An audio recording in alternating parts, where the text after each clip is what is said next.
my name is Hamzat Lawal. I'm the co-founder and chief executive of Connected Development, popularly known as Follow the Money. So for us, it's scraping this information, sometime from the newspaper, radio and television, which is offline, to get specific information on government intervention around health, education, and environment. And in environment is WASH, which is water, sanitation, and hygiene. And we track capital expenditures to provide access to education, equipment, or building of schools or hospitals, and equipping hospitals for better healthcare services. And afterwards, if there is no, because in most cases, government would announce that they're dedicating 10 billion, for instance, for healthcare, but they're not tying these funds to any specific community or project. So we invoke the Freedom of Information Act, sending an FY request to the Ministry of Health, who would oversee this expenditure, and try to get specific on what the money would deliver on.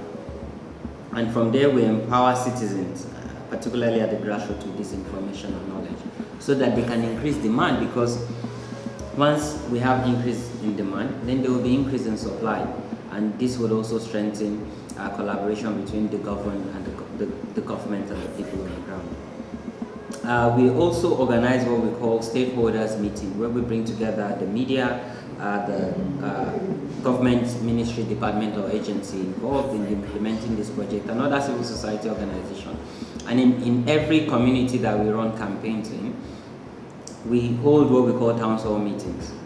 Sometimes if the community have a village square, we host it in the village square, or at the palace, the palace of the chief of this community, where we bring all the community members together to talk about this intervention and ensure their voices are captured. In engaging government MDAs, we try to access the bill of quantity, so that we know what exactly they need to provide in this rural community. And in most cases, we translate this information into local language, because most communities don't even know how to speak English. So we translate them into the language they understand and amplify it both on Twitter, Facebook, and other social media platforms. On all our campaigns, we create a hashtag where we connect the issue to the community, so that people that are not even from the community or from the states can add their voice and can relate to what is happening on the ground, so that government will be held accountable, and we can create a space where there's feedback from citizens to government to better shape government response and action. So in wrapping up, radio is a key component in raising awareness to citizens at the grassroots, because right now, as much as almost every household in Nigeria have access to mobile phone, not all of them are connected to the internet, and the easier way, or the way they access information, is through radio. So radio is a key component for us to always educate citizens and ensure they contribute towards governance.